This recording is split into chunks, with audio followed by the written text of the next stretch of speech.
sur laquelle on va se tenir un petit peu plus longtemps. C'est là-dessus qu'on va taper la pièce de bois qui est en haut. Alors, gentleman, Olivier, il attend son collègue David. Pas de stress, David. Tu la bien? Alors, ce sont des gestes très précis sur le travail des pockets, c'est-à-dire un angle d'attaque pour rentrer l'ergot de la planche, et surtout un angle de finition dans laquelle la planche doit venir se verrouiller. Donc dans le fond de l'entaille, il faut un angle différent.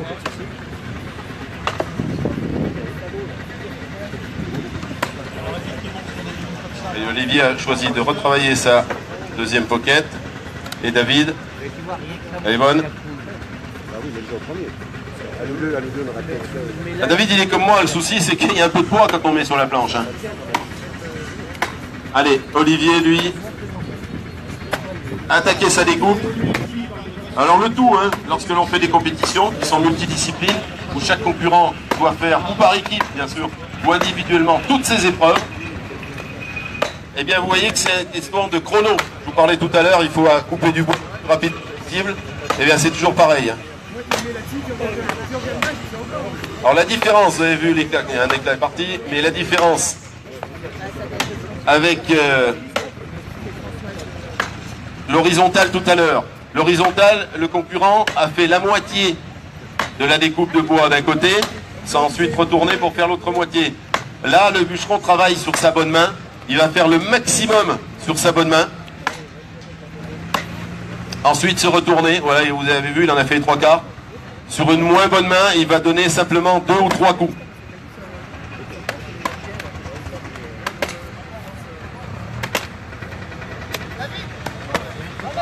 Bravo.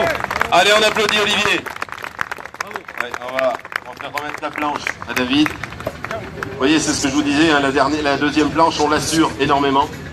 Et on va laisser tranquillement travailler David sur sa pocket. On va enchaîner 2 autres petites démos, rapidement. Allez, Francis.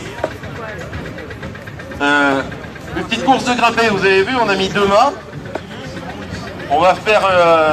le but du jeu, c'est simple, c'est pas couper du bois le plus rapidement possible. Des griffes, un rappel, harnais, tout va bien, en parfaite sécurité, toujours. Le but du jeu, allez toucher la cloche qui est à 10 mètres le plus rapidement possible. Alors ces disciplines, là, comme on va faire, juste pour le grimper, ce que l'on verra un petit peu plus tard, après là-bas également. Là, on est venu aussi ce week-end pour vous faire participer. Et en toute sécurité, si vous avez envie de vous envoyer en l'air sur 10 mètres, non, c'est non. Oui. Oui, tout à fait.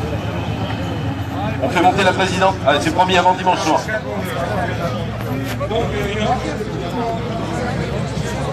C'est non, le matériau c'est un acier, oui, assez spécial, mais c'est surtout le forgeage et le travail de la hache. Les formes de la hache, on a trouvé principalement 2 bons fabricants de haches, que sont Tuatay en Nouvelle-Zélande, qui fabrique ces haches, et puis aussi également, on a trouvé plus récemment une marque en Autriche qui fabrique des haches d'assez bonne qualité, certainement moindre, mais de bonne qualité également. À savoir qu'une hache, comme on les fait venir actuellement de Nouvelle-Zélande, une hache arrivée en France, une Tuatay, une bonne hache, je vais faire mon auvergnat, hein, ça vaut 500 €. Voilà, bon poids. Alors, pas du tout. La preuve, je vous ai parlé tout à l'heure, David, qui est juste à côté de chez nous de Creuse.